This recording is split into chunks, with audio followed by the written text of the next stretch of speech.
Louvado seja o nosso Senhor Jesus Cristo.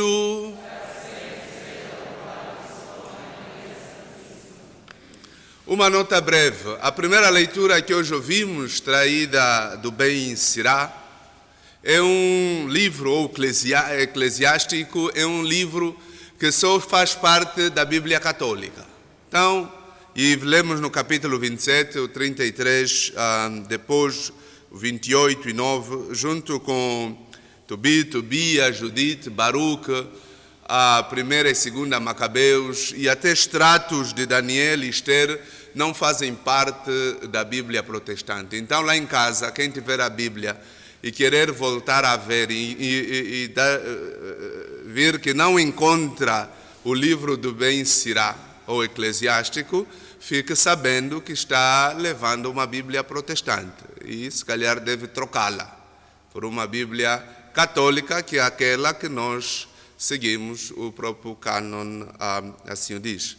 E o Ben Sirá é um livro bastante interessante, de sabedoria, e que traz à tona, se quisermos, o valor do ser humano. E põe o ser humano no centro da criação, que Deus faz do ser humano a sua pérola, a menina dos olhos. Ele dá uma grande capacidade, que é a liberdade, como pilar fundamental do seu agir. O homem é livre e tem capacidade também de distinguir entre o bem e o mal, que são atributos únicos do ser humano em toda a criação. Então, quando lemos todo o Ben Sirá, é esta liberdade e esta capacidade de distinção e é uma função de escolher que Deus dá ao ser humano. Os extratos da leitura que ouvimos hoje põem em voga, se quisermos, o homem em convivência e chama a atenção os maus sentimentos que temos. Ali, hoje, com o Ben Sirá, temos que voltar para o nosso coração. E Ben Sirá diz uma coisa interessante: a ira é característica do pecador. O rancor são detestáveis aos olhos de Deus, mas quem acumula muito rancor, muita ira, e que se depois vai adicionar a inveja e todos os outros atributos, é amigo do demônio. Porque quem é amigo de Deus não guarda ressentimento. Então, se o coração não consegue abrir-se ao perdão, é um coração escuro, é um coração rancorista, é um coração que não é amigo de Deus. A nossa questão hoje é: onde está o seu coração?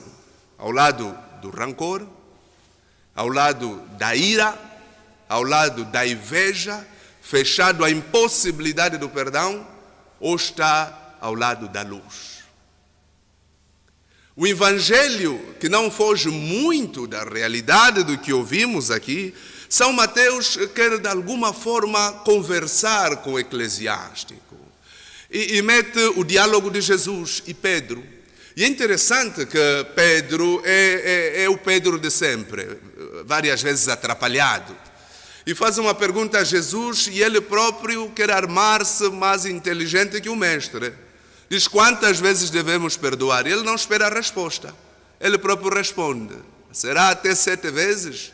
Parecendo que está a ser o mais generoso. E Jesus diz: não é até 7 vezes, até 70 vezes 7. Há infinitude na possibilidade e na necessidade do perdão. Mas hoje, além daquilo que ouvimos, interrogamos o nosso coração como vai, o nosso maior interesse é fazer a pergunta, a partir lá de casa e nós aqui: quantas vezes temos sido capazes de pedir desculpas? Quando o Senhor pergunta: será que és incapaz de perdoar? Sim, essa é outra parte. Vamos para a parte da humildade. Quantas vezes temos sido capazes de pedir desculpas quando estamos errados? Na família, no serviço, na rua, nas pessoas com quem convivemos. Quando as coisas não correm bem, nós temos a humildade e a capacidade de reconhecer e dizer: sim, eu sou cristão, sou da palavra, como diria Ben Sirá, quem não respeita os mandamentos do Senhor é insensato. E, efetivamente, quem não respeita não é humilde. Quem não respeita não pede perdão. Quem não respeita não tem no outro o rosto visível e a materialização da presença de Deus na humanidade. Nós, eu, você que me ouve a partir de casa, que está aqui na igreja, perdoa. Se perdoa, está no bom caminho. Se não perdoa, é capaz de elencar com quantas pessoas neste momento tens desavenças. E até rezas constantemente. E muito. Variadíssimas vezes. Mas qual é a consequência da sua oração? A oração indica para a ação. Uma oração sem ação é árida, desnecessária, fútil e perca de tempo. O que Jesus nos quer hoje ensinar é dizer que nós só podemos ser amigos de Deus quando somos capazes de pedir desculpas. O ato de perdoar, efetivamente, depende daquele a quem pedimos desculpa, mas se eu tenho uma desavença com alguém e eu vou pedir desculpas e a outra pessoa não me perdoa, o pecado é de quem não perdoou. Não é de quem pediu desculpas, porque eu reconheço a minha limitação e ali vou. E olhamos para este evangelho, o nosso foco vai efetivamente para o outro lado que depois veremos. Mas pensemos, como pessoa singular, quantas vezes fomos orgulhosos e não perdoamos e tivemos consequências mais graves que a humildade em pedir perdão. E depois Jesus dirá assim, ali, o outro lado, de quem recebe as desculpas de alguém, é se foste capaz de perdão. O perdão em si é o primeiro passo da reconciliação. Quando alguém pede desculpa, diz sim, o lado que ouve as desculpas deve aceitar perdoar e ter no coração a capacidade para reconciliar. Porque a reconciliação e o perdão são dois passos diferentes. Eu te perdoo sim, mas cada um fica no seu caminho. Eu te perdoo sim e voltamos a caminhar juntos. Quando voltamos a caminhar juntos, significa que eu perdoei e reconciliei-me com esta pessoa e caminhamos para uma direção comum. E esta direção comum aqui na igreja é o reino de Deus. É o reino de Deus que se faz todos os santos dias. São Paulo aos Romanos dirá que nós somos para Deus. E aqui até o ser para Deus é atemporal. Quer morramos, quer vivamos, pertencemos ao Senhor. A descoberta de que a nossa vulnerabilidade e a nossa força é atrelada em Deus faz de nós homens e mulheres fortes, porque não estamos sós. Então, por que não perdoar?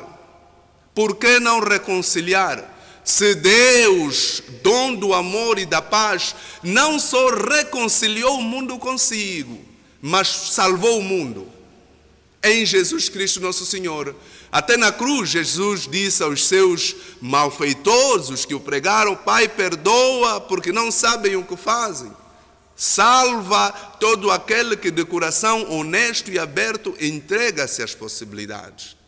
Se calhar, as únicas coisas que Deus nos há de perguntar é se nós fomos capazes de amar e capazes de perdoar. Há pessoas que têm um coração duro para perdoar. Na família acontece um problema, ficam desavindos até a morte. Depois querem pedir perdão na sepultura. Quem está na sepultura não ouve desculpas. Para pedir desculpas, a pessoa tem de estar mesmo viva. Não fala com o irmão faz 10 anos. Por quê? Porque tiveram um problema a ver com o dinheiro que passa e não transforma o coração de ninguém. Jesus dirá, tu és um malfeitor. Aquele a quem foram perdoadas várias dívidas. E depois quer crucificar o irmão por um kwanza. Aqui comparativamente. Primeiro o Senhor perdoa alguém que lhe esteve a dever 20 milhões de kwanzas. E o perdoado de 20 milhões de kwanzas sai da casa do Senhor, chega à rua, encontra o amigo que lhe devia 10 mil kwanzas e vai a surras com o amigo dos 10 mil. Quando lhe perdoaram 10 milhões de kwanzas. Mas essa é a capacidade invejável da nossa incoerência. Nós temos variadíssimas vezes a incapacidade de dar aquilo que recebemos de graça. Então, hoje o desafio é o perdão. Enquanto a humanidade, enquanto Angola, enquanto cada família não caminhar para o perdão, não poderá ser amigo ou amiga de Jesus. Eu repito várias vezes, nós estamos a caminhar para um tipo de igreja que se caracteriza pelo sacrifício, muitos sacrifícios, muitas orações, muitas novenas, muitos jejuns, mas pouca ação. Pode fazer todo o jejum de São Miguel que exista, podes fazer todas as orações das Ave Marias que existam, mas se depois, no ato concreto de amar e perdoar o irmão, tu és um terrorista, uma terrorista, Deus não tem compaixão das tuas orações. E diz aqui o Evangelho que o Senhor agiu com compaixão. O que é compaixão? Compaixão é abrir o coração para acolher. Uma pessoa com a incapacidade de abrir o coração para acolher não é digna do nome cristão. A pessoa cristã é aquela que acolhe. Eu aconselho as pessoas que têm a Bíblia Católica a reler o Ben-Sirá. Durante a semana eu disse, deixa pegar um pouco e ver o Eclesiástico. É muita sabedoria que este autor sagrado nos apresenta. E ajuda-nos a perceber que é fútil a arrogância, porque nós morremos. E a memória que deixamos é importante para aquelas pessoas com as quais convivemos. Nós vivemos, parece que somos eternos nessa terra. Não, não somos. Nós somos vulneráveis, acabamos, e a nossa eternidade e perenidade só está no coração de Deus. E a nossa identidade com o coração de Deus nasce efetivamente na capacidade do acolhimento, de abrir o coração. Nós estamos a caminhar, estamos a viver momentos difíceis em todo o mundo. Em Angola particularmente, e em outros países. Esses são momentos tão difíceis que requer de cada um de nós a materialização dos princípios cristãos e evangélicos. Às vezes politizamos muitas coisas, não interessa. O que interessa é que cada um de nós, na sua forma mais singular e mais pequena, possa ajudar alguém. Ora, o desafio da compaixão, o desafio do amor, o desafio da oração de sacrifício hoje é ir ao encontro de quem está a sofrer. Eu vejo muita gente que vem ter comigo, Frei, quero uma oração de sacrifício. Mamã, procura alguém que não tem comida, alguém cujo filho não consegue ir à escola, mete essa criança na escola, paga os estudos dessa criança, será o teu sacrifício e Deus terá compaixão de ti. Pode acordar 3 da manhã, 2 da manhã, se depois às 8 da manhã no serviço, repito, és um terrorista, perdeste sono, mas valia estar a dormir. O sacrifício que Deus quer é o sacrifício que parte para o amor. Por isso Jesus morreu na cruz. Deus tinha todo o poder de fazer com que Jesus desaparecesse deste mundo de uma outra forma. Não ensina o caminho do sacrifício, mas sacrifício para o amor.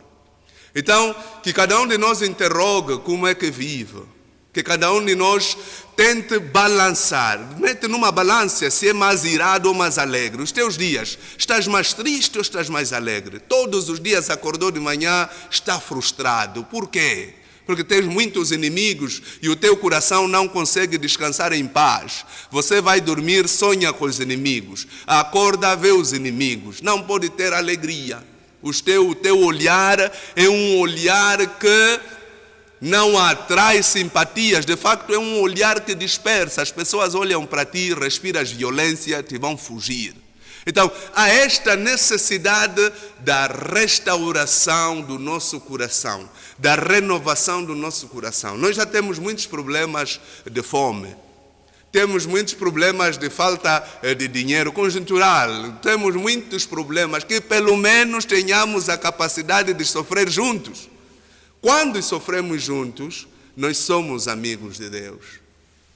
Que Deus, na sua bondade e no seu amor, faça de nós capazes de reconhecer a nossa culpa, capazes de pedir perdão quando estamos errados, e nos potencialize também, nos dê a coragem de aceitar o perdão dos outros, para que construamos uma sociedade de paz. Uma sociedade sem perdão, uma sociedade sem reconciliação, é uma sociedade doente, destinada à perdição. E nós não queremos nos perder, porque senão seria vã a nossa fé. Que Deus, na sua bondade e no seu amor, inspire, se calhar ilumine o nosso coração, para que construamos pontes de paz e de amor. Que assim seja.